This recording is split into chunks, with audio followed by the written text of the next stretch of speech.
militaires et des policiers ont accueilli cette initiative? Mais vous pouvez imaginer, déjà les sessions de formation sont gratuites et aussi la difficulté, ce n'est pas un secret, la difficulté d'accéder à des formations de qualité au regard du coût, au regard du taux de chômage. Nous connaissons les camps militaires. Aujourd'hui, on a tendance à présenter les enfants des militaires comme les enfants qui sont des turbulents, les enfants qui sont dans des registres qui ne sont pas assez recommandés. Bref, ils font un gros lot de désœuvrés. Et aujourd'hui, quand nous avons annoncé cette activité-là, je vous assure, chers amis de la presse et Excellence Patrick, et nous attendons, hier même, nous avons été accompagnés, je ne sais pas s'il est dans la salle là, nous avons bénéficié de l'accompagnement des présidents des enfants de police, parce qu'ils sont organisés, ils ont les structures qui les encadrent. Il y a les enfants des militaires qui sont conduits par une brillante dame, je ne sais pas si elle est là.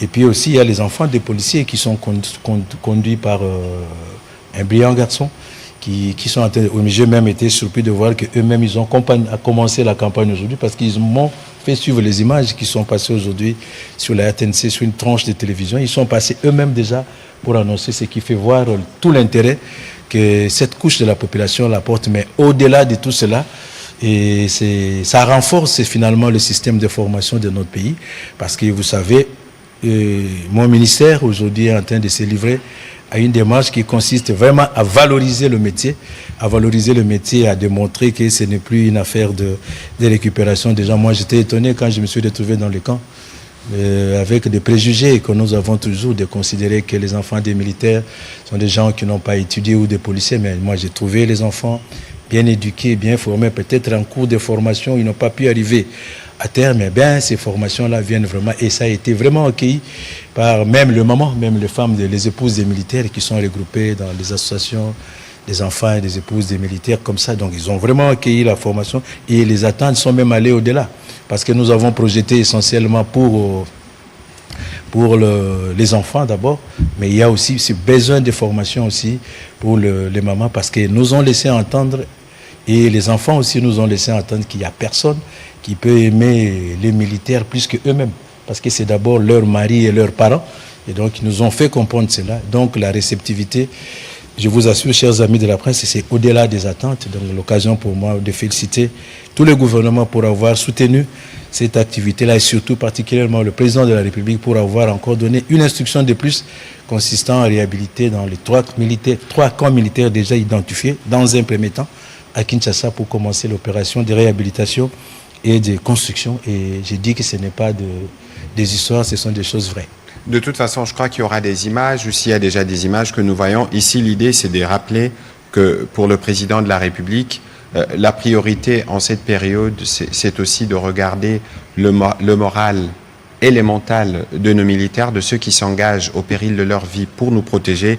Et l'action qui est faite, justement, rentre aussi dans ces cadres-là pour être sûr que nous avons fait comme État tout ce qu'il faut faire pour que nos soldats, nos officiers ainsi que nos policiers puissent être bien tranquilles lorsqu'ils sont engagés au front, parce que justement leurs familles respectives sont aussi prises en charge en termes de formation, surtout pour les jeunes. On va commencer alors la série des questions avec Monsieur Patrick Lacoué.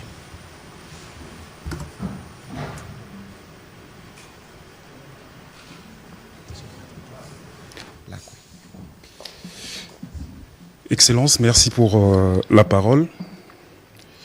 Monsieur le ministre Ekila, 9 mois après votre nomination à la tête de ce ministère, pensez-vous avoir les moyens de votre politique?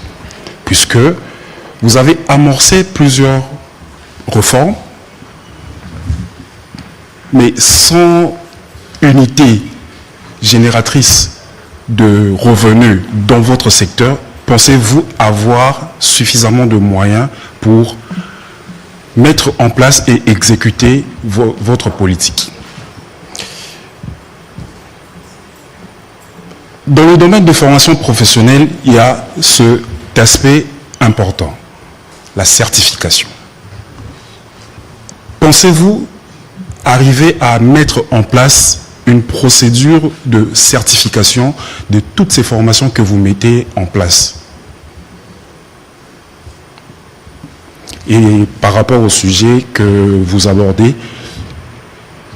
avez-vous eu l'adhésion de ces enfants militaires? Mais je crois que c'était la dernière partie de la question où il a parlé justement de cet accompagnement. Peut-être que vous parlez de Madame Christelle Kakouba, je pense. Ouais, des policiers qui accompagnent justement l'initiative qui rentre dans le cadre justement de la réponse sociale qu'on apporte aux enfants de militaires dans leurs différents camps respectifs. Mais bon, le ministre aura peut-être des éléments à rajouter sur ce qui a déjà été dit. Monsieur le ministre, allez-y pour vos questions. Je vais demander à Monsieur Patrick Isso d'avancer parce qu'il posera la prochaine question. Voilà, Patrick, merci.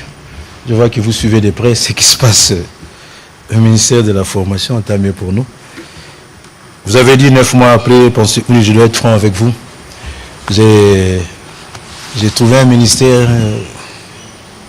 qui souffrait d'une malformation congénitale. Je voudrais m'expliquer, c'est-à-dire que le ministère est issu du démembrement du ministère de l'enseignement primaire, secondaire et technique. Et tout le personnel a migré vers la formation professionnelle. Alors, les habitudes ont fait qu'au lieu de mettre en place un ministère de la formation professionnelle, comme le veut le chef de l'État et le gouvernement, les transfiges personnels ont plutôt implémenté un ministère de l'EPSP bis. Ça a été vraiment la malformation congénitale. Et voilà, ça a vraiment créé ça a plombé le décollage du ministère. Mais bon, voilà, en 9 mois, nous avons pu faire ce que nous pouvons faire. D'abord, il faut recentrer les ministères. Et recentrer les ministères, nous avons fait beaucoup de réformes. Je ne sais pas si je dois les citer tous ici. Beaucoup de réformes. Mais le plus important, c'est en relation d'ailleurs avec votre prochaine question. C'est le cadre organique qui organise le ministère. La formation professionnelle, c'est la norme. La formation professionnelle, c'est le programme. La formation professionnelle, c'est la certification. Malheureusement, tous ces outils-là faisaient défaut. Et nous avons fait un effort de mettre en place les apprêts de tous ces outils-là. Au moment où nous parlons, nous avons, par exemple, le cadre organique qui est en révisitation. Nous avons la politique nationale de la formation professionnelle qui est presque là. Et nous avons récemment pris les arrêtés pour tenter d'organiser, pour vraiment effectivement organiser les cycles de formation. La difficulté que nous avions là-bas, c'est que tout s'imbriquait. Donc on n'arrivait pas à faire le distinguo centre d'apprentissage, centre de formation, académie, institut. Donc nous avons pris un arrêté pour organiser tout ça. Nous avons pris également un arrêté pour doter les ministères pour finalement avoir cette formation professionnelle-là, élaborer les normes, les référentiels. C'est ce travail que nous sommes en train de faire. Et effectivement, il y avait un problème de financement. Le ministère n'avait pas de moyens. Et récemment, nous avons présenté un dossier. Je remercie tous les collègues du gouvernement qui ont compris la pertinence du dossier que nous avons présenté. Maintenant, nous allons mettre en place une commission qui va démarrer incessamment, justement, qui va réfléchir, va prendre beaucoup d'entités susceptibles de dégager une quantité dans leurs revenus pour reverser dans la formation professionnelle, parce que dans la volonté du président de la République, de la troisième réunion du Conseil des ministres, il nous a instruit de réfléchir sur la gratuité de la formation, et nous pensons que passer par là, ce sera un début de réponse. Donc voilà. Et pour la certification, je crois l'avoir dit, nous sommes en train de faire la révisitation du cadre organique, justement pour insérer une direction de certification, et qu'on va faire avec la FEC, la FEC, avec qui nous allons signer bientôt un protocole d'accord pour régler ces questions-là. Et s'agissant de j'allais aussi dire le profil de formateur, c'est aussi un grand problème que j'ai trouvé au niveau du ministère. Nous sommes en train d'y travailler. Aujourd'hui, j'ai eu une très longue réunion, de près de 2 heures avec c'est la 1e réunion que j'ai pu tenir pour que nous soyons en mesure de régler ces questions-là. Et l'adhésion, le ministre de la Communication a dit, l'adhésion est plus au-delà de nos attentes. Au-delà de nos attentes, j'ai dit tout à l'heure, je bénéficie déjà de l'accompagnement, hormis le chef de l'État lui-même au plus haut niveau du gouvernement. J'ai cité le ministre, le VPM Défense et le VPM Intérieur. Et pour ceux qui vont voir les images, je suis passé au camp Kabila, j'ai été reçu par le numéro 1 du camp. Et au camp Kokolo, j'ai été reçu par le CFMG adjoint chargé de l'administration et logistique et qui m'a mis en charge du général chargé de service d'éducation au niveau de la formation.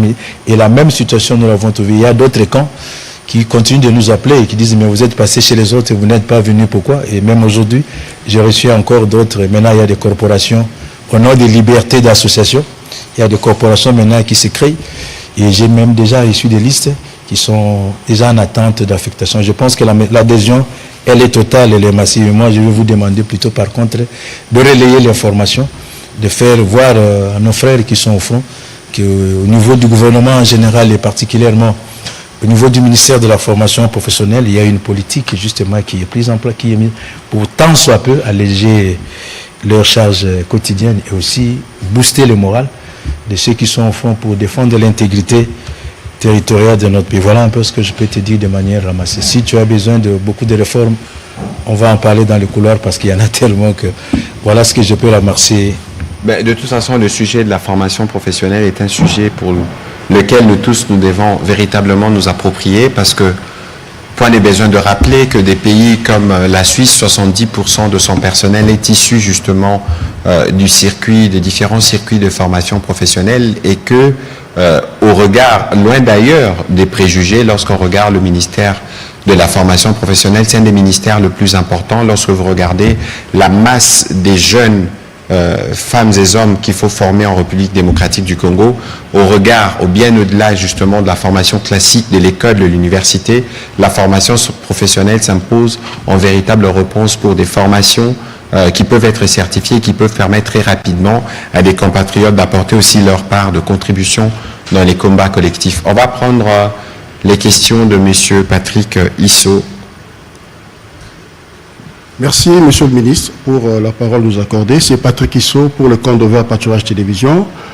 Mes questions s'adressent à Monsieur le Ministre de la Formation professionnelle. Lors d'un récent Conseil de ministres, Monsieur le Ministre, il a été évoqué la nécessité de revoir le cadre juridique de votre ministère, qui est la formation professionnelle, dans un dossier de réforme que vous avez vous-même présenté.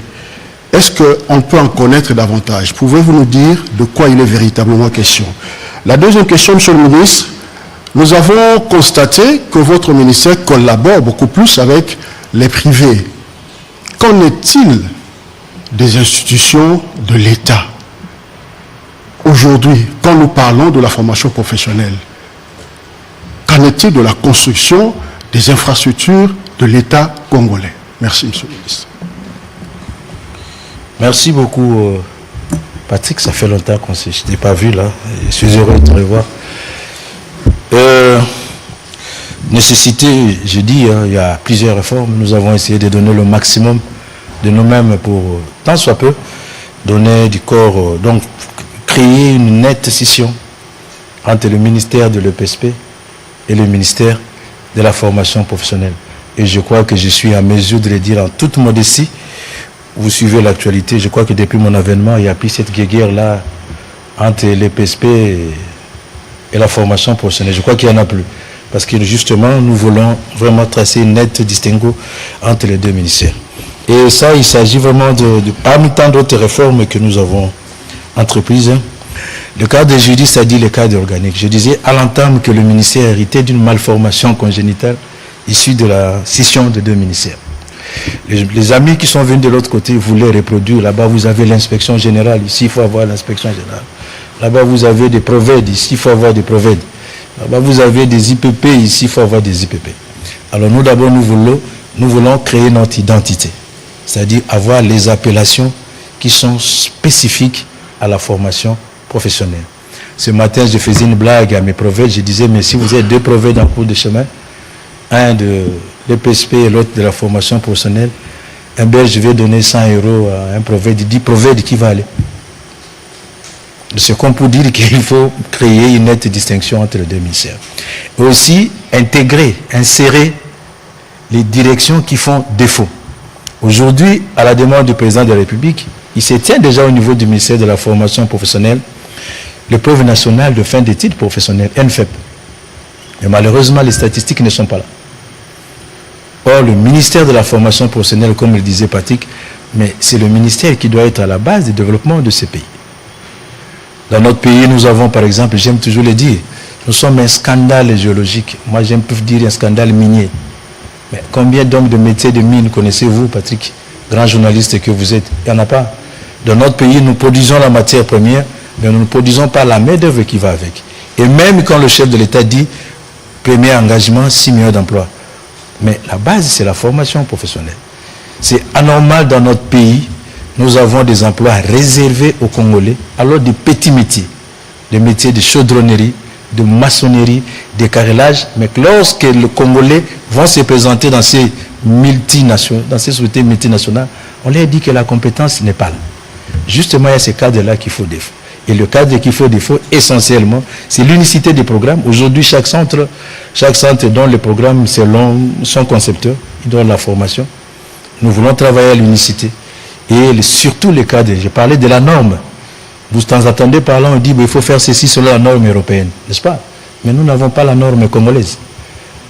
En République démocratique du Congo, je vois, j'aime toujours dire aux amis, aux collègues, que j'ai dit c'est moi le patron de tout le monde, parce que là, tel que nous sommes là, il n'y a que de la formation professionnelle. Les micros, l'estrade, les caméramens, les projecteurs, c'est la formation professionnelle.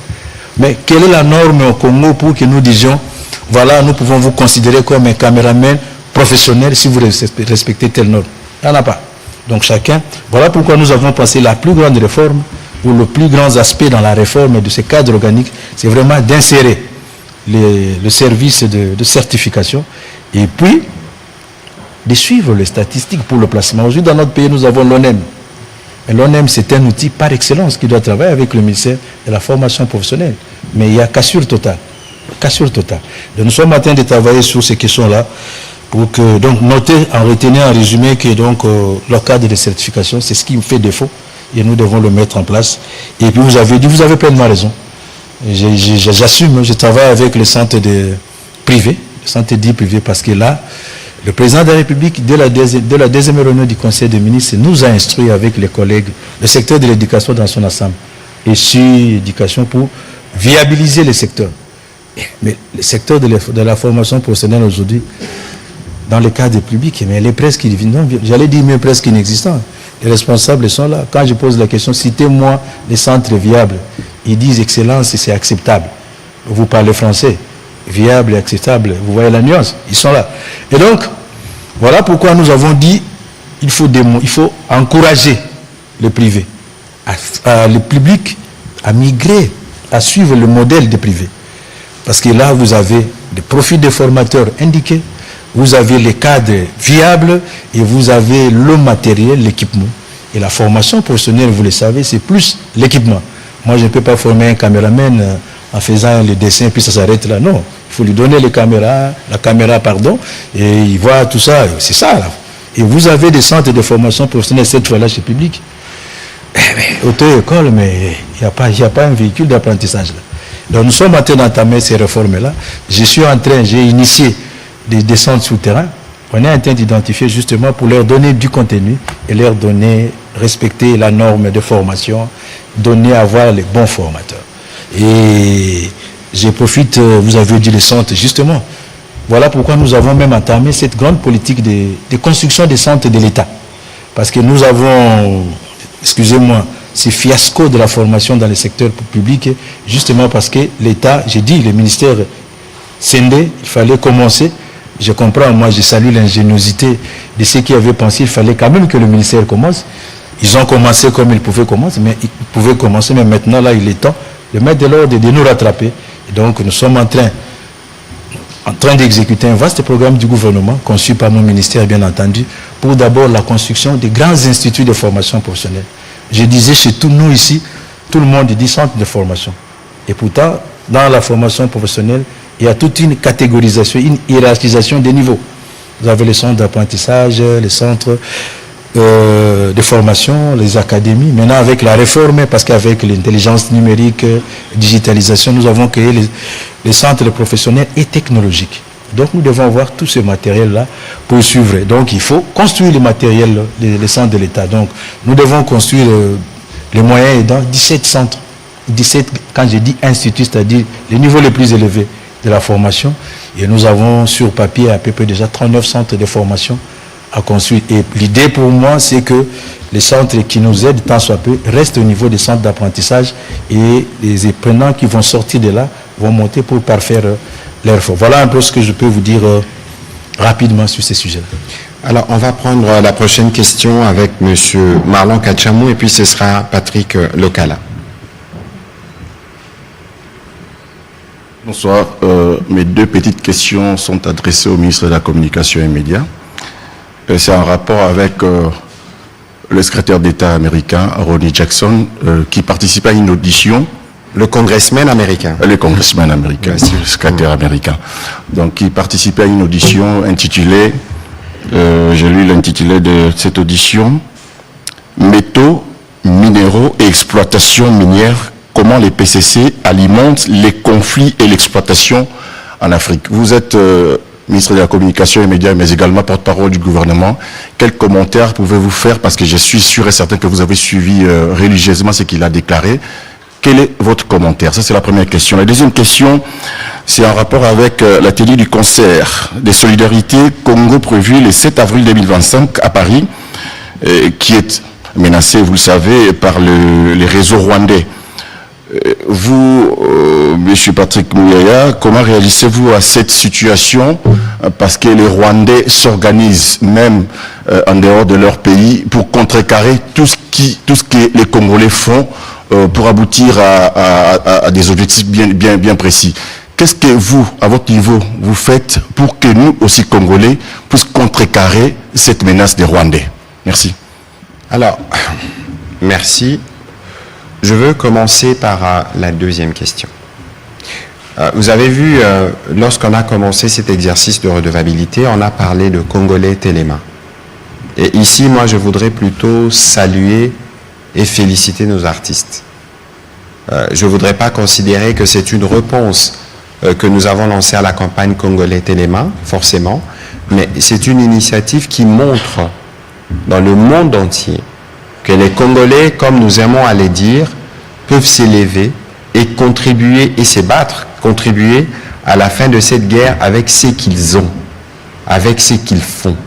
Et en l'occurrence, ici à la télévision nationale, nous avons régulièrement tous les samedis une tribune que nous organisons désormais pour les artistes qui apportent de leur voix pour que nous puissions, sur le plan culturel, utiliser la puissance de nos mots, la puissance de nos talents pour que nous puissions manifester notre soutien et notre solidarité à nos compatriotes qui sont directement affectés par les aventures rwandaises sur notre sol.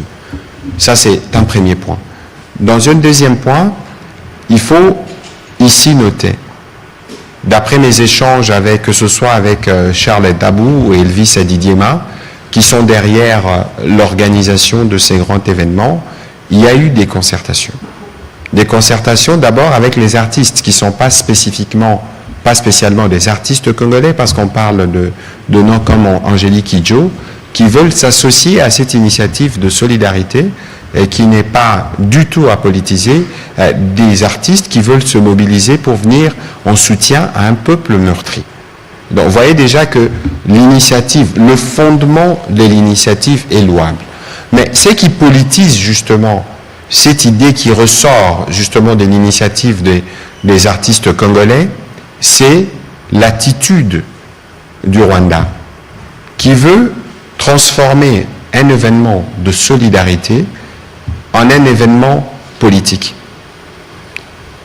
Nous, en République démocratique du Congo, nous ne sommes pas des négationnistes. Nous ne sommes pas des négationnistes parce que la peine qu'a connue les Rwandais à travers les génocides des Tutsis et des Hutus modérés est une peine que nous avons partagée depuis des années. Et je ne pense pas qu'il y a un seul pays au monde qui a payé le prix des conséquences de ces génocides comme la République démocratique du Congo. Parce que c'est depuis ces génocides que nous sommes rentrés dans un cycle permanent de violence qui, cette année, pourra totaliser 31 ans. Vous voyez donc que nous, on ne va pas aller dans une quelconque forme de comparaison, mais autant nous devons être solidaires au peuple rwandais qui a été à l'époque victime du génocide qui en garde les stigmates, autant nous, Congolais, nous sommes dans l'obligation d'être solidaires. Et cette solidarité ne devrait pas être à géométrie variable pour de tels événements. Donc c'est malsain pour ceux qui, du côté du Rwanda, ont pensé qu'ils peuvent politiser un événement de cette nature. Et dans les dates, la date a été fixée, d'après ce qui m'a été dit, en fonction de la disponibilité des artistes. C'était la première date après la célébration du Ramadan, parce que certaines de nos stars sont musulmans, donc il faut respecter cette période. Et donc, vous voyez, d'abord que tout ça doit être dit, et tout ça on doit un peu sortir le côté politicien à tout prix dans une initiative qui est citoyenne. Sur l'autre volet de votre question, le concert, il doit se tenir. C'est un concert de solidarité. Et je ne pense pas que les autorités françaises peuvent s'opposer à la tenue d'un concert de ce genre. Et donc, je sais qu'il y a, au moment où nous parlons, des discussions à la fois avec les organisateurs, notre ambassadeur et les autorités françaises, parce que justement, il y a une très mauvaise intention qui vient de l'autre côté, à l'idée de saboter ou de penser que son concert peut poser un problème de sécurité, parce que la sécurité doit être assurée par la République française. Ici, il faut considérer que le communiqué que nous avons vu de la mairie n'engage pas la France. Il ne faut pas oublier non plus que c'est la préfecture, parce que la mairie s'adressait à la préfecture. Je ne connais pas très bien exactement comment fonctionne l'administration de ce côté-là, mais il est évident qu'ici, c'est la préfecture, en fonction des éléments de sécurité, qui va apprécier et donner une décision. Mais pour nous, nous considérons que, d'abord, ce n'est pas forcément une question de date, parce que la date, pour en tout cas les organisateurs, n'était qu'une coïncidence, que les autres ont voulu politiser, mais ici, la chose la plus importante, c'est les messages qui doivent être passés. C'est ces messages de mobilisation, d'unité, de voir nos stars rassemblés pour une cause qui nous réunit tous. J'ai lisé encore hier le communiqué du FONAREF qui appuie le projet. C'était un super moment parce que nous pensons que le levier culturel est un levier important. Ce sera un super moment pour le Congolais de pouvoir se retrouver. Alors, pour ce qui concerne les détails sur la date du 7 et tous les autres, je crois que nous serons très rapidement fixés par les organisateurs et nous pensons que, quoi qu'il en soit, ces concerts doivent se tenir parce qu'on ne peut pas empêcher aux Congolais qui sont partout mobilisés à travers le monde de s'exprimer en soutien aux Congolais qui sont touchés. Et il n'y a aucun État qui ne peut s'opposer à la tenue d'une activité comme celle-là. Mais s'il y a des impératifs sécuritaires, évidemment, il est du devoir de l'État d'apprécier, de regarder. Et pour ça, comptez sur nous. Même si nous n'avons pas voulu politiser cette initiative, parce qu'on n'en a jamais parlé jusqu'à ce que vous nous posiez la question, mais c'est une initiative parmi les initiatives citoyennes que nous voyons, que nous soutenons de loin, parce que c'est de cette manière que nous répondons aussi à l'appel à la mobilisation lancé par le président de la République. Alors, sur votre première question, écoutez, j'ai suivi comme vous ce qui a été dit par les congressmen Johnny, mais je pense que l'ambassade américaine a réagi aujourd'hui. Que ce qu'il a dit relève de ses opinions personnelles. Ce qu'il a dit n'engage nullement le gouvernement américain. Nous avons eu à plusieurs reprises des discussions, que ce soit au niveau de la Maison-Blanche ou au niveau du département d'État. Il n'a jamais été question d'aucune manière de penser qu'on pouvait remettre en question ou faire un quelconque débat sur les limites frontalières ou territoriales de la République démocratique du Congo. Pour preuve, regardez, le 27 janvier, je pense, il y a eu un premier appel entre les secrétaires d'État Rubio et le président Tshisekedi. Si vous regardez, on parle dedans de la souveraineté de la RDC. Et vous avez aussi suivi que le même gouvernement américain a pris des sanctions contre James Kabarebe, qui est ministre d'État au Rwanda, qui est considéré comme l'architecte de la guerre dans l'Est. C'est-à-dire qu'ici, j'ai vu les réactions qui sont évidemment fondées, mais sa position n'engage à rien le gouvernement américain, avec qui nous sommes déjà dans des discussions sur des sujets qui sont variés et divers. Alors, dans les commentaires, j'ai aussi vu qu'on parle de minerais dans cette partie Est, mais on vous a déjà démontré ici que la raison pour laquelle on nous fait la guerre dans l'Est, mais c'est parce que nous voulons justement améliorer la gouvernance. Parce que nous voulons justement apporter plus de transparence. Nous n'avons jamais dit que tout était parfait, mais regardez depuis combien de temps cette violence persiste dans cette partie du pays. Elle ne date pas de l'arrivée aux responsabilités du président Tshisekedi, mais aujourd'hui, dans la même audition, il y avait M. Sacha Lesnev qui travaille pour Sentry, une organisation qui est spécialisée justement dans l'observation de toutes ces questions minières. Lui, il a reconnu les efforts qui sont faits notamment en matière de lutte contre la corruption. Et donc, je crois que de ces points de vue, il ne faudrait peut-être pas faire d'un œuf un bœuf. C'était une opinion personnelle qui a été exprimée, évidemment avec une certaine orientation, qui montre que le conflit en République démocratique du Congo, ce n'est pas en 24 heures ou en 72 heures que vous faites le tour dans la région, que vous en maîtrisez tous les méandres.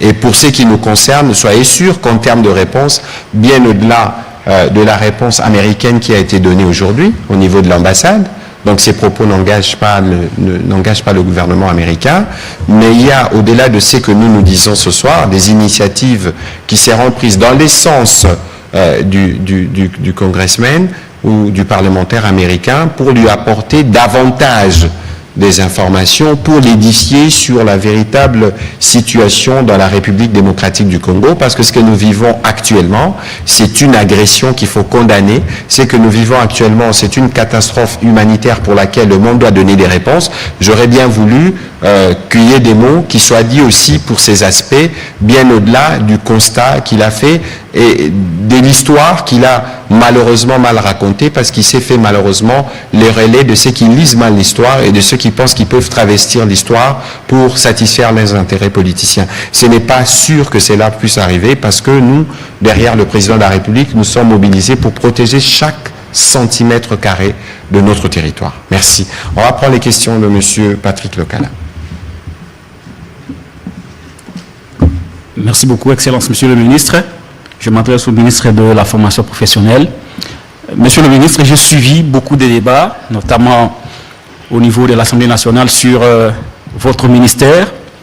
Beaucoup de gens pensent que votre ministère devrait être fusionné au ministère de l'Enseignement. Je voudrais savoir quels sont aujourd'hui les éléments à votre possession qui peuvent éclairer les Congolais qui pensent que ce ministère doit être fusionné à celui de l'enseignement primaire et secondaire. Deuxième question, je vous ai suivi tout à l'heure, malgré la volonté que vous avez de rendre dynamique le ministère à travers le pays, mais j'ai constaté que vous n'avez pas de moyens de votre politique. Monsieur le ministre, concrètement parlant, s'il faut que vous puissiez vous adresser à l'autorité budgétaire, il faut exactement ou concrètement combien de moyens pour que votre ministère soit dynamique et effectif à travers tout le pays. Et enfin, vous parlez du programme de certification qui certainement pourrait vous permettre de générer des recettes qui feront fonctionner le ministère. Est-ce que ce programme de certification que vous voulez mettre en place ne vous mettrait pas en difficulté avec certains promoteurs?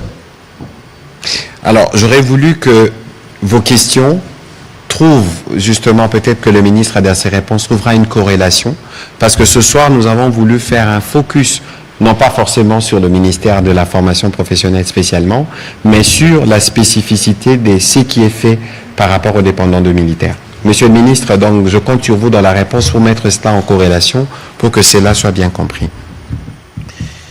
Merci, je note qu'il n'y a que des Patrick qui interviennent. Hein. C'est le troisième Patrick qui tant mieux pour nous.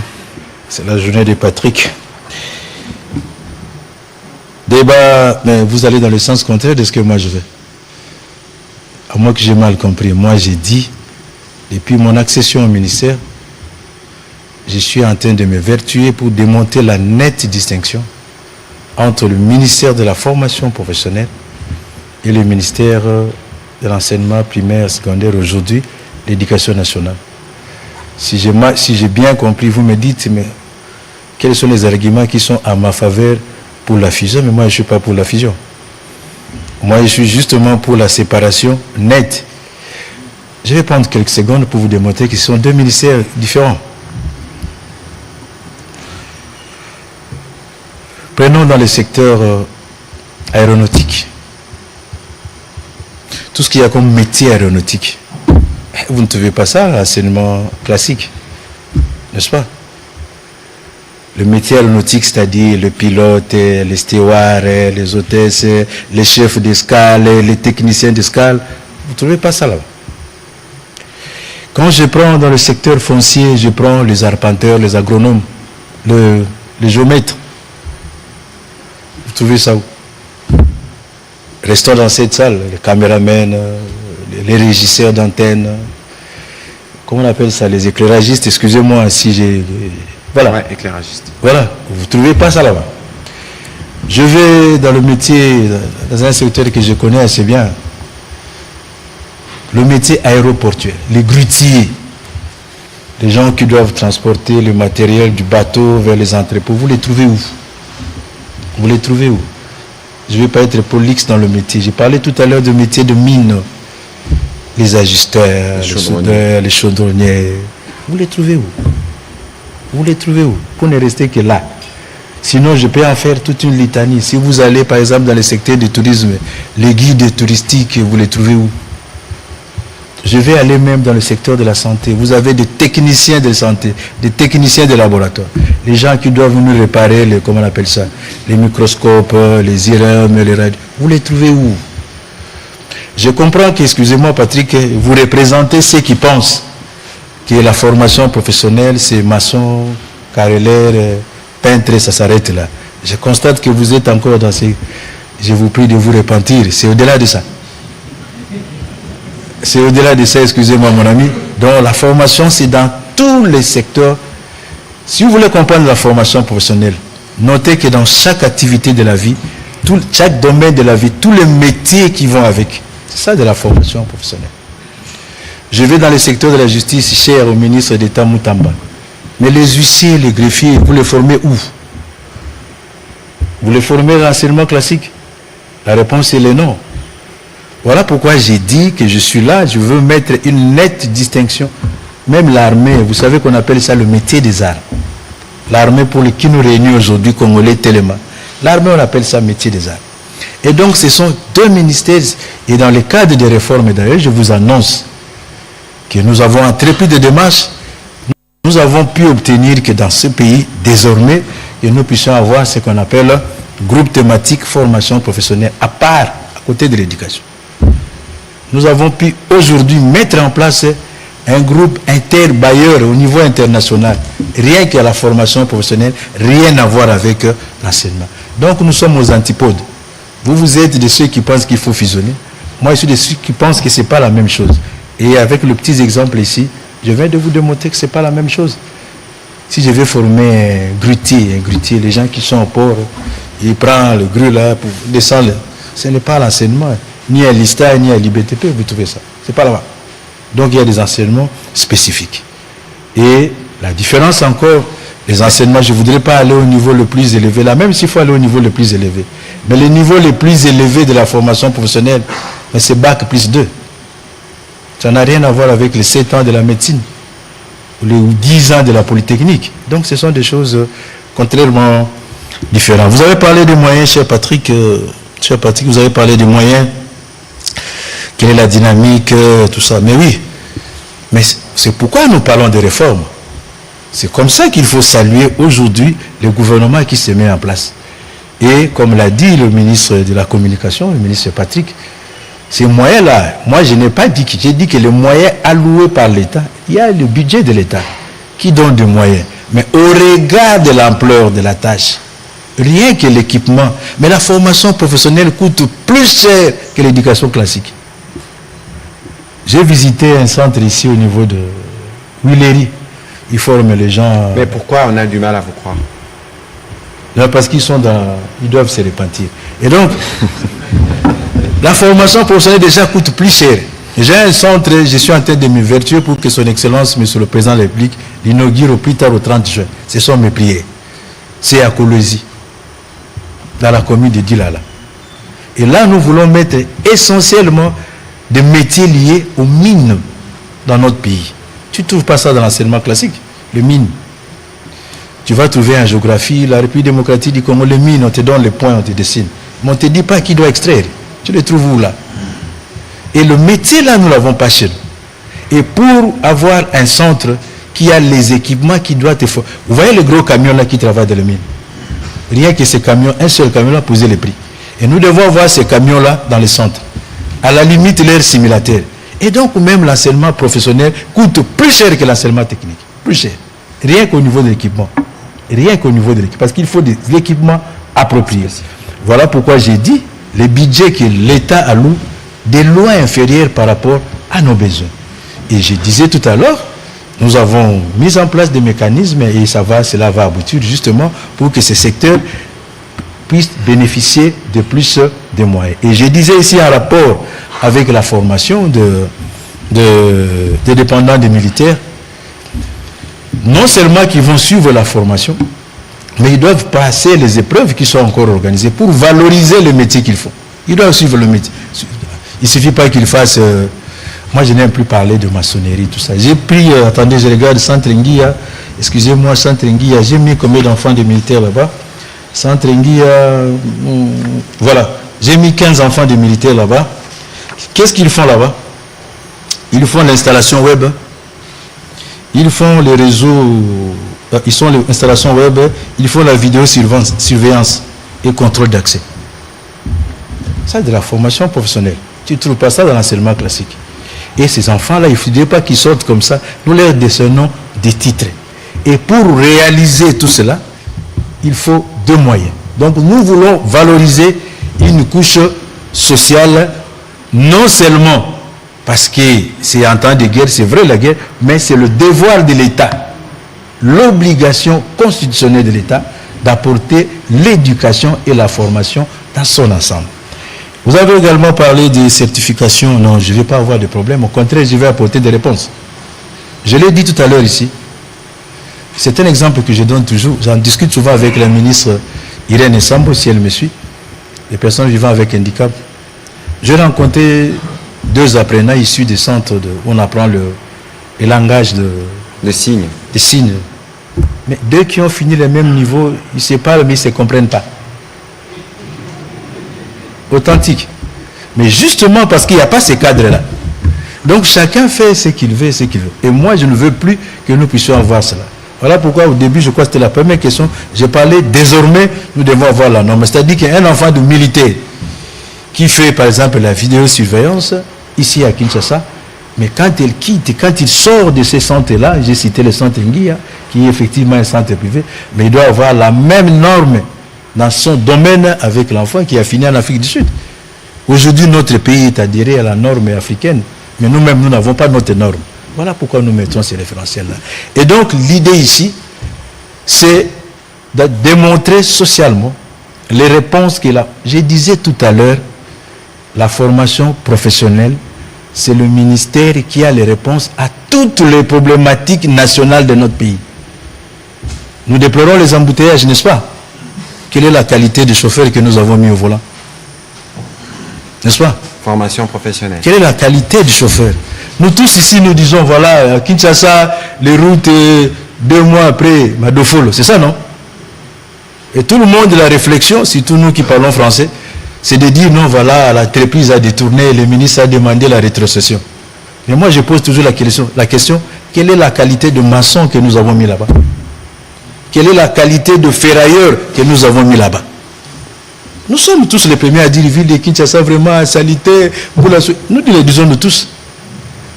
Quelle est la qualité des éboueurs que nous avons produits dans cette ville? Monsieur le ministre, serez-vous en mesure de nous faire la liste de tous les métiers concernés par la formation professionnelle? J'ai jusque-là 229 filières. J'ai dit pas métier, j'ai dit filières. Et le travail continue. Et dans la ville de Kinshasa, nous venons d'assister récemment aux incendies à gauche.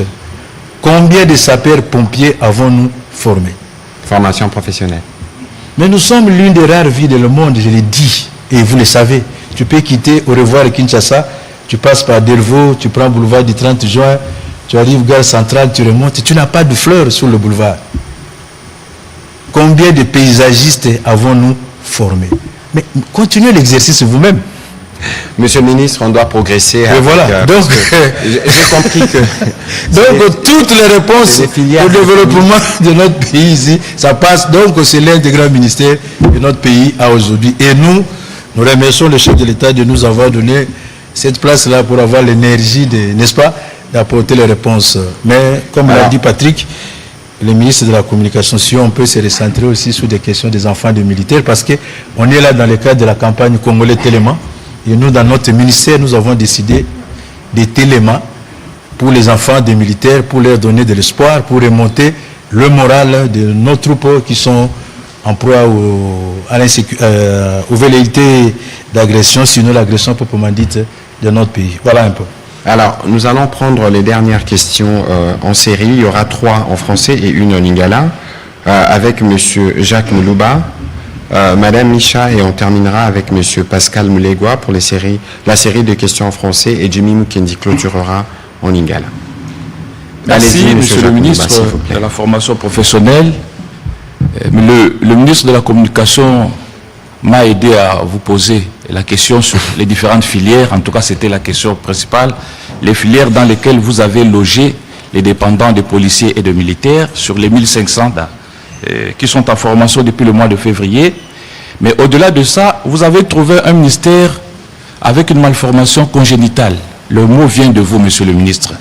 Alors, pour réussir votre mission, vous avez besoin d'un personnel qualifié ou d'un ministère qui vit en paix. Or, aujourd'hui, Monsieur le ministre, ce n'est pas le cas.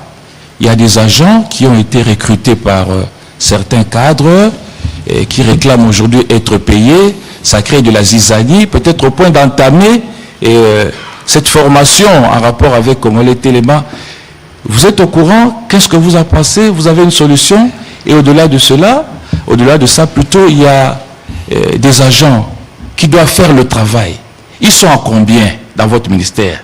Puis ça fait débat. Il y en a qui sont venus de l'ancien ministère quand c'était fusionné ou quand c'était un qui vous suivent.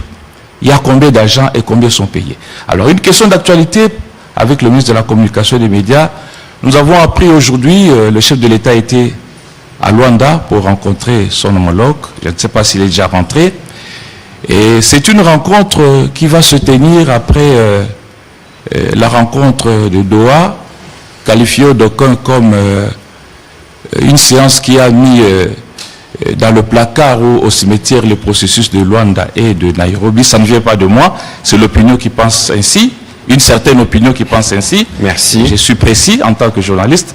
Alors, qu'est-ce que le chef de l'État est allé apporter comme message quand on sait que le 15 décembre 2024, le président Kagame ne s'était pas présenté à Luanda. Dernièrement, le M23 qui était attendu à Luanda ne s'est pas présenté. Et subitement, Doha a réussi à faire l'affaire. Et aujourd'hui, le chef se rend en Angola. Avec quel discours? Merci. Bon, écoutez, c'est une question d'actualité. Monsieur le ministre, permettez cette petite entorse.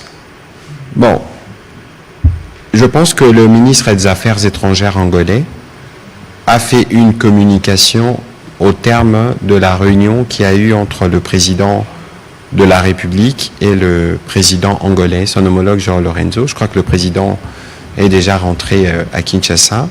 Le président Lorenzo, c'est le président de l'Union africaine. Le président Lorenzo, c'est le président de l'Angola, qui est un de nos principaux alliés, pays voisins, avec lesquels nous avons des rapports qui sont historiques. Ce n'est peut-être pas le cadre de tout rappeler ici. Et donc, le président de la République, avant-hier, au cours de la réunion de l'EAC SADC, il a eu l'occasion de rendre hommage à l'immense travail qui a été fait par le président angolais dans les cadres du processus de médiation qu'il a conduit, processus de Nairobi et Luanda, qui aujourd'hui sert de boussole. Il n'y a aucune institution internationale, aucune communication officiel qui ne s'est fait dans le cadre de ce qui s'est fait aujourd'hui pour le retour de la paix dans l'Est de la RDC, sans que l'on ne puisse faire mention à ce qui s'est passé à Luanda. Parce que Luanda reste le cadre de référence. Et donc, il y avait évidemment la nécessité pour les deux hommes d'échanger. Je ne saurais pas vous donner plus de détails sur leur rencontre par rapport à ce qui a été dit justement par les ministres des Affaires étrangères angolais. Doha, Luanda, il y a un trait d'union à tout ça. Les traits d'union, c'est qu'il faut qu'on arrive à la paix. Et je pense que nous aurons l'occasion de faire une séance où nous reviendrons beaucoup. C'est peut-être pas le briefing approprié sur la résolution 2773, mais aussi toutes les dernières décisions qui sont ressorties de tous les processus ou de tous les débats qu'il y a eu autour du retour de la paix en République démocratique du Congo. Et il y a une constante. Parce que nous n'avons pas que de droit dans le cadre de ce qui se passe chez nous avec cette guerre, nous avons aussi des devoirs. Et la résolution 2773, qui supplante plus ou moins toutes les décisions qui ont été prises dans ces cadres-là, nous recommande le dialogue. Et toutes les autres institutions nous les recommandent aussi. Et vous avez vu que même nos partenaires qui prennent des sanctions contre le Rwanda sont aussi dans cette optique parce que finalement, il n'y a aucune guerre qui ne peut se terminer sans qu'on passe par la case du dialogue qui aboutit à la paix. Et donc, il faut considérer que toutes ces initiatives se font dans ce cadre-là. Le président de la République, fidèle à son engagement pour le retour de la paix en République démocratique du Congo, a voulu, à travers toutes ces initiatives, donner la réponse congolaise à cette forme de devoir qui était le nôtre, en disant que nous connaissons, on ne va peut-être pas revenir sur les détails de toutes les composantes avec lesquelles ces discussions se font, mais c'est parce qu'il y a un objectif que nous devons atteindre. Et nous sommes dans un processus qui est justement très délicat. Le ministre tout à l'heure parlait des avions. Il y a une phase d'atterrissage, une phase de croisière et une amorce d'atterrissage. Peut-être que toutes ces initiatives nous plantent dans les décors d'une forme d'atterrissage. C'est une phase qui est délicate. Et dans cette délicatesse-là, il y a donc justement des choses qui doivent être faites pour faciliter les discussions qui doivent nous permettre d'aboutir. Il y a eu 5 comédiateurs qui ont été désignés. Il y aura un président qui sera désigné dans les jours qui viennent. Attendons de voir et nous aurons l'occasion sûrement avec la Mineta de revenir avec des éléments précis et détaillés. Mais ici, ce que vous devez retenir, c'est l'ouverture du président de la République et que toutes ces actions, tous ces voyages, toutes ces initiatives qui ont été prises par le président de la République l'ont été en droite recommandation de la résolution 2773 qui nous impose à nous aussi l'obligation d'avoir un dialogue qui nous permette d'atterrir. Et donc il faut considérer que c'est dans cet ordre-là que les choses ont été faites. Je pense que j'ai répondu à cette question d'actualité. On va prendre la question de Madame Micha et puis celle de Pascal Molégon. Ah, vous voulez réagir directement ou vous voulez réagir pour finir? Parce qu'on prend la série et vous terminez une fois pour toutes. Ah, ok, ça va. Oui, s'il vous plaît. Vous pouvez noter pour qu'on fasse un peu d'économie de temps. Madame, allez-y, s'il vous plaît.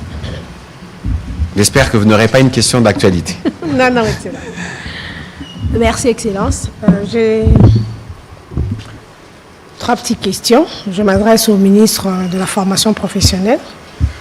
La première, quelles sont les conditions fondamentales Quelles sont les conditions fondamentales pour qu'un Congolais ou un étranger résidant ici au pays crée un centre de formation professionnelle? C'est la première. Après la formation, que deviendra le dépendant de militaire? Ça va? Et la dernière, est-ce que les dépendants de militaires qui ne vivent pas dans les camps, ainsi que les orphelins, ne sont-ils pas concernés? Merci. Voilà, merci. Monsieur Pascal Molégon, s'il vous plaît. Merci, je vais rester dans le thème du jour. Monsieur le ministre Ekila, vous affirmez ici travailler avec des privés, mais Il se pose un problème des agréments. Qu'en est-il à ce jour? Parce qu'on vous accuse d'avoir fait exprès de dire sur les conditions. Aujourd'hui, peut-on attendre de votre propre bouche ce qu'il en est exactement? Et puis, la seconde question, c'est toujours à ce sujet. Il y a beaucoup qui estiment que la commission mise en place au sein de votre ministère pour travailler sur les dossiers des promoteurs souscripteurs traîne. À quand finalement l'octroi des agréments? Car c'est une question assez préoccupante tout de même. Merci beaucoup. Monsieur le ministre, vous pouvez y aller avec vos réponses. Merci beaucoup. Je suis l'ordre. Jacques, je te salue, ça fait longtemps que je ne te vois plus. Heureux de te revoir. Vous grignotez le temps, monsieur le ministre. Les filières, je vais vous donner à titre indicatif pour les centres, parce que je disais, dans la première phase, il est question de déployer 1200. Et jusqu'aujourd'hui, on en a déjà déployé, excusez-moi, je vais être précis, on en a déjà déployé, jusqu'au moment où nous parlons, on en a déjà déployé 300, pardon. Donc je vais vous donner à titre indicatif, parce que c'est à la fin qu'on pourra tout, parce que chacun est libre de choisir la filière, donc il est libre. Des fois, on peut proposer, mais la personne vous dit non, je voudrais ça. Il y a tout cet équilibrage-là qui est en train d'être assuré. Mais d'emblée, je vais vous citer la menuiserie, j'ai parlé de paysagistes ici, il y en a, agroalimentaire, transformation de déchets en dalette, il y a l'informatique, il y a l'électricité, l'hôtellerie, mécanique, construction, plomberie, numérique, restauration, je vois la secrétariat des directions, j'ai parlé tout à l'heure là du développement web, secrétariat, installation, c'est juste à titre indicatif. Merci d'avoir posé la question sur la problématique du personnel. Je pense que c'est dû vraiment alors à une désorganisation qui a trouvé son siège au ministère de la formation professionnelle. Comment les gens ont-ils été recrutés? Mais les recrutements s'est fait, je ne sais pas, à la sauvette, à la barbare, je ne sais pas. Moi, sans fustiger qui que ce soit, vous êtes des intellectuels. Moi, au ministère de la formation professionnelle, j'ai des directeurs qui sont NU. Directeur NU. Ça veut dire un directeur qui n'a pas de numéro matricule. Je ne sais pas si c'est concevable. Je répète, au niveau du ministère de la formation professionnelle, je vois les représentants de l'administration sont là, j'ai des directeurs qui sont des NU, directeurs. Quelqu'un qui est supposé avoir franchi toutes les étapes pour gravir là. Ça veut dire que vous avez des gens qui ont été recrutés au grade de directeur. Directeur n'est pas un grade de recrutement. Le recrutement s'est fait en un mot pour gagner le temps, sans normes. Sans normes. Aujourd'hui, dans le domaine de la formation professionnelle, lorsqu'on parle de formateurs, les formateurs ne doivent pas être le grade. Ça doit être les contenus. Ça doit être la spécialité, pour ne pas dire la spécialisation. Moi, j'ai la plupart des formateurs que vous avez qualifiés de secteurs, pas tous, hein, j'ai dit la plupart, un grand nombre, pas tous, parce que j'en ai rencontré des bons. Mais c'est des titres. C'est des titres, pas des contenus. Et donc, si aujourd'hui, moi je suis en train de travailler pour que le ministère soit en paix, la délégation syndicale est là, je suis en train de tout mettre en œuvre. Au moment où je parle, j'ai approché le VPM fonction publique, direction pays, budget. Aujourd'hui, je crois qu'on est en train de normaliser les numéros, qu'on appelle ici, les NU, mais déjà payés. On est en train de régler les problématiques. Et c'est le ministère de la fonction publique qui gère le personnel de l'État. Ce n'est pas le ministre sectoriel. Et vous voyez le grand effort, le grand travail qui est fait par le VPM Liao pour produire la cartographie, numériser tout ça. Et les gens qui sont là, ceux qui sont en ordre ne s'agitent pas. Ceux qui sont en ordre ne s'agitent pas. Pourquoi les autres s'agitent? Moi, le secrétaire général m'a présenté une liste et on vient de transmettre à la fonction publique pour la régularisation de ceux qui sont réguliers. La régularisation de ceux qui méritent d'être agents. J'ai posé la question, je n'ai pas eu de réponse. Trouvez-vous normal d'avoir un directeur de la fonction publique NU? Je n'ai pas eu de réponse.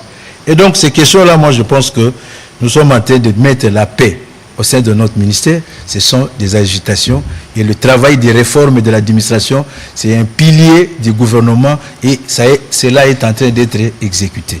Donc, je pense qu'il faut redévelopper. Voilà pourquoi nous avons pensé révisiter les cadres organiques pour que le recrutement se passe selon les normes.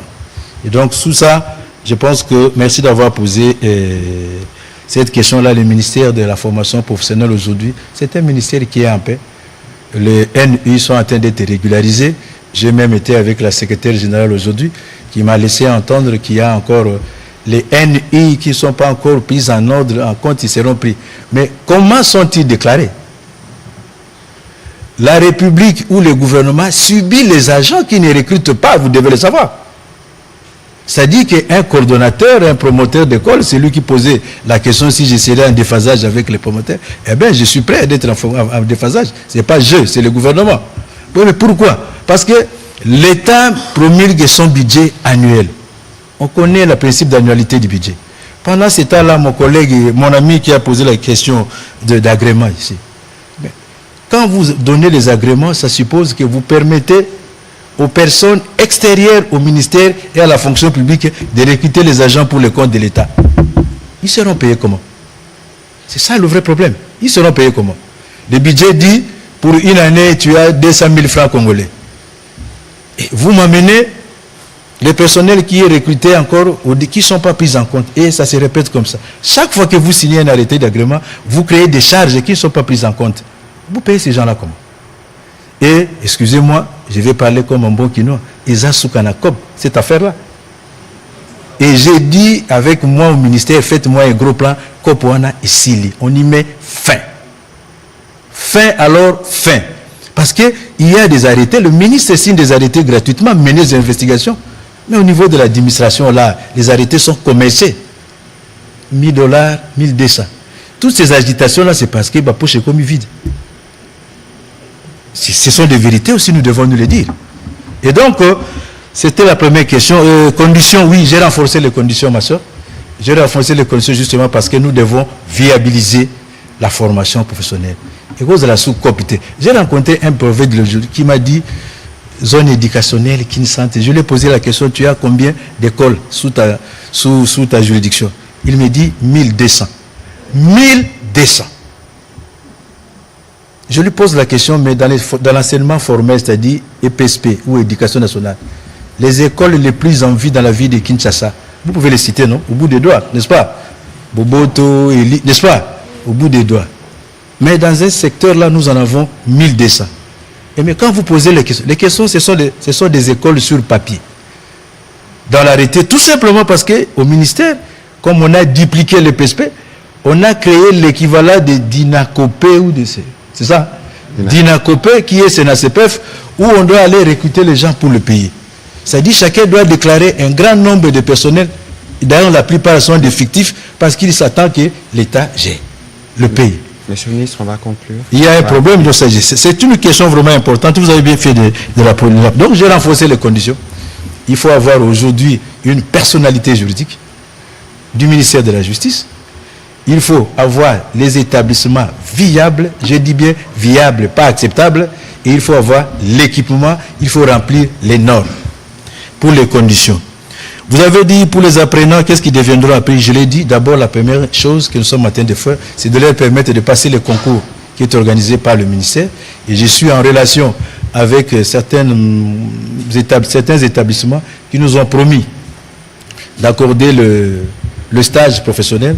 Pour certaines filières, ils vont faire le stage professionnel. Et pour d'autres, directement, ils seront dans l'auto-emploi. Donc, ils vont se prendre en charge. Il en est de même pour ceux qui sont en dehors des camps, parce qu'ils sont organisés, je l'ai dit ici, les enfants des policiers, ils ont leur président. Ils ont leur président. Et les enfants des militaires, ils ont leur présidente. Et les mamans aussi, elles sont réparties dans 2 ou 3, 4 associations. Mais il y a une harmonisation, notre synchronisation qu'on va faire. Donc, il y a cette logique-là. Et puis, les agréments, je crois avoir répondu. Donc, j'ai renforcé les conditions. La commission vaut son pesant d'or. Parce qu'il faut mettre de l'ordre. COP, Ligablo, terminé. Merci. Jimmy Mukendi pour la question en lingala, s'il vous plaît. Merci, Excellence Mouyaya, pour la Maloba. Jimmy Mukendi pour la compte. Il y a KNB News. Ministre Kila, il y a une question par rapport à Bana et Basoda, où vous allez former professionnellement, où ils ont une initiative à Malamou, autant que les loyaux vont mobiliser pour te battre qui soda autant que jeunes Congolais, il faut la ébiler la formation professionnelle pour te répondre à la main d'œuvre au bâtir que n'a pas indien ko yiba biso lelo. Après formation au bozo pesa bango, est-ce que esprit moko to projet encadrement ezali pour na orienter bango na société pour bazala utile pambate bayo ko la vélo na théorie il faut pédaler pour vélo et tambola pour bazala na marché to pe bakota malamu. Question mi balé na ministre Patrick Mouyaya, Congolais téléma campagne ya kitoko mais ba Congolais ba komi ko télémelana, c'est-à-dire et outil na ngaité na union sacrée to remarquer yango ils na batu mususu pour na ba mêmes objectifs na campagne ya Congolais téléma bazali ko beta misusu bazali na discours ya union ya ko sangisa. Est-ce que c'était pas le moment par rapport il y a le moko tout à l'heure évolution par rapport à Mkonzamboka, est-ce que ce n'est pas le moment il y a quoi appeler na unité après avoir côté les misaba congolais parce que risque exact to beta nation to télémi en désordre. Merci excellence. Merci beaucoup Jimmy, je te salue, ça fait longtemps. Je crois qu'il a répondu à qui après formation au moment où on a filière d'abord tu tikeli mutu na mutu liberté après na filière ya Monica Rosana habile il y a quoi apprendre rapidement na hôtel Kolobaki tozo qui ba disposition en amont pour qu'ils aient quelques maisons ba ko pesa biso d'abord les stages professionnels, c'est ce qui fait aussi dépôt mais aussi webi que na mboka na biso tozo na ba structure belé accompagnement ya ba projet ya ba jeune ANADEC, FOGEC, vous connaissez toutes ces structures là. Et nous avons mis en place, tout en place avec, au sein du gouvernement, ils ont même d'instructions, le Premier ministre a Pesaki, après formation, il y a Banawana, total à projet. Et puis, nous avons un ministère de la formation professionnelle, nous avons souvent au Lobaliko. Nous avons déjà un centre Mogo, ils ont tongama, ils ont ça, mais ils ont ça là déjà. Sauf que nous avons un centre CDR Moussala, dans le cadre d'un projet qui n'emploie. Bah former, bah l'acquisition Moussala, va financer le projet. Non. Et je crois qu'au jour d'aujourd'hui, le directeur Jules, je crois qu'on a formé déjà plus de 1200 jeunes et financé les projets. Il faut même un journaliste. Donc, sans trésor Tongama, mais sans trésor fonctionnait déjà. En soft, comme on dit. Et donc, le projet, on est allé, ça dit, bah non, bah, ceux qui m'ont maçon, tout ça qu'on s'organise.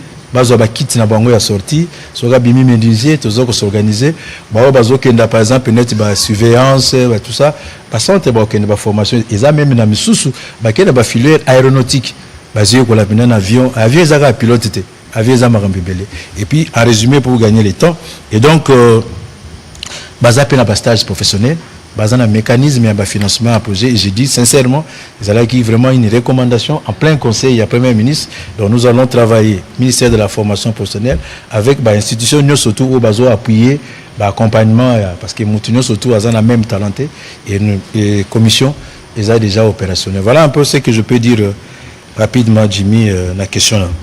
Voilà Jimmy namotuna nayo je crois que y a Neza Kamoko. Côté les mao ba congolais il faut battre les manasima mokonzambo kana mapinga eza côté les ma pour na ko bunde l'école eza côté les ma pour na ko battre l'école mokonzambo kasi alobaki que toko sala o tobengi gouvernement d'union nation. Je crois que directeur de cabinet à conseil spécial ayambaki bapandisango o alimbola ki musala ndenge ko salama. Awa ya motuya o ifoto yeba eza nini mboka eza en danger parce que na moment où tozoloba tous les jours bandeko na biso bazokufa bandeko na biso bazo vivre na ba condition moko terrible nazai kotala kutu ba vidéo moko ya ba acte de torture batunyo se fo bayeba ata tozoloba makambo ya kimia. Mais la paix ne sera, la justice ne sera pas sacrifiée pour la paix. Ça veut dire que ba union solelo oyo bazako poser ba acte yamabe bisika bazali ba ebake ndeto bana lopoto tozo documenté ba ebake bomona ki procureur à CPI pa yakiawa na biso moko na système judiciaire ou ya biso civil pe militaire nyonso eza documenté. Kasi pona kozongela na mutuna na yo na kokota te omoni biso moko tolingaka pe komema moko mwa koswana na biso mwa polémique. Parce qu'il ne faut pas oublier ndeko Jimmy Mukendi. Toza na contexte moko démocratique. Mais démocratie ngo moko pe ndenge tosalela rango nga na mitunaka. Parce que botala na bamboka nyonso mokili. L'herbe yokaka que la patrie est en danger. L'herbe yokaka que l'intégrité territoriale est menacée. Batu nyonso ba bosanaka ba couleur politique na bango. Bayaka balobi biso nyonso muto asimbi bendele ya liboso eza président Félix Antoine Tshisekedi toye na sima. Mais kasi obiso tozomona eza même dangereux. Ozomona batu na ba nyonsologie na biso tozobeta masolo tokoma ba stratège militaire tokoma ba expert en balistique tozobeta ba masolo wana neti tosala ba formation professionnelle a misala wana nyonso tozobeta lisolo nango d'une certaine manière. Ozomona. Donc c'est tout à fait normal que les uns et les autres par rapport à ba positionnement na bango moko bozala l'impression neti mitu ko tout non. Mitu ekoki kokutana te soki biso nyonso totelemi pona ekolo. Appel ya mokonzi ya mboka eza appel pona ekolo. Kotelema pona kobunda pona mboka. Donc soki eza na batu oyo na ba attitude na bango na ba maloba na bango na ba intérêt na bango baza kotelema il faut biso nyonso tosala keba poto se perdre te na objectif oyo biso mokonzi mboka pesi biso. Objectif oyo mokonzi mboka pesi biso awa eza biso nyonso totelema poto sauvegarder intégrité territoriale, poto sauvegarder unité nationale. Ozomona ba danger toza nango. Donc toyamine ti mupaya député américain ayaki awa boyambiye asali tour na région et puis à lobby makambo ya lobby makambo wana ndenge lobeli toza na ba congolais ou balandi yango aux États-Unis oyo basi pe batelemeli ye mususu azaki ne pe de mauvaise foi te mususu ayebi pe ba détail yo eleki ya makambo eleki na 31 ans te basalaki briefing a mukusi mususu akotaki na bozindo te. Yango na moment oyo biso toza na besoin na mungongo ya congolais nyonso ndenge tosepeli na initiative à ba chanteur na biso balobi na Paris concert solidarité il faut betama pona kolakisa ke ba congolais ba artiste na biso non seulement ba sangani mais ba yembi pe pona ekolo. Omoni exemple ba artiste ba pesi na initiative wana ezape exemple oyo esalaka union sacrée. Pour union sacrée, ils appellent fermement Yabo Sangani. L'air to sangana ke la kisarate ke toza d'accord na nyonso. Mais to sangana kapona kotala o ya mutuya esangisi biso nyonso. Kasi jamais mboka oyo ezala confronté na menace o toza nango sikoyo. Donc ceux qui to télémité après 31 ans biso nyonso to silisango. Bano ya biso bazako ya bako hérité na Congoni. Ce que tali ba défi ndeko a lobiawa en termes de formation quand ya bana ba soldate ya bana nyonso ce que tali niveau où il faut to bongisa système éducatif na biso to bandi na makambu ya gratuité o tozo sala pona ba 145 territoires bitumba oyo eza ko retarder biso pona ko pesa biyano o ba congolais bazana ngo posa yango ba politicien nyonso ba en politique nyonso bango bato liboso. Il faut tout élément, tout ça la preuve, il y a patriotisme, pe akolinga mboka. Na preuve ya kolinga mboka, torokota nabi kibunda bundate, torota la o esengeli ko sangisa biso pomboke kendeli boso. Je crois que c'est ça même le sens, il y a mobilisation au président Lobaki. Donc biso nyonso to bo sanate, tobo sanate, oza ya AFDC, oza ya Palou, oza ya parti tel. Tobo sanate ke biso nyonso loko aliboso sangisaka biso eza Congo to bikisa Congo ale tokobunda sima soki toza na biloko kobunda ndeko ekila to silisi Merci. Je remercie tous les frères et plus de commentaires. Tout a été dit. Merci beaucoup, mesdames et messieurs. Nous prenons rendez-vous pour un prochain exercice de redevabilité. Restez mobilisés parce que nous devons continuer à être debout, y compris pour combattre tout ce qui circule en termes de manipulation, en termes de poison rwandais. Debout parce que nous devons rester debout jusqu'à ce que les derniers soldats rwandais sortiront de notre territoire. Il ne faut pas oublier que c'est l'engagement du président de la République, c'est l'essence de l'engagement de nos forces armées. Nous tous les Congolais, nous sommes tenus à contribuer à ces efforts pour le retour de la paix. Merci et bonne soirée chez vous.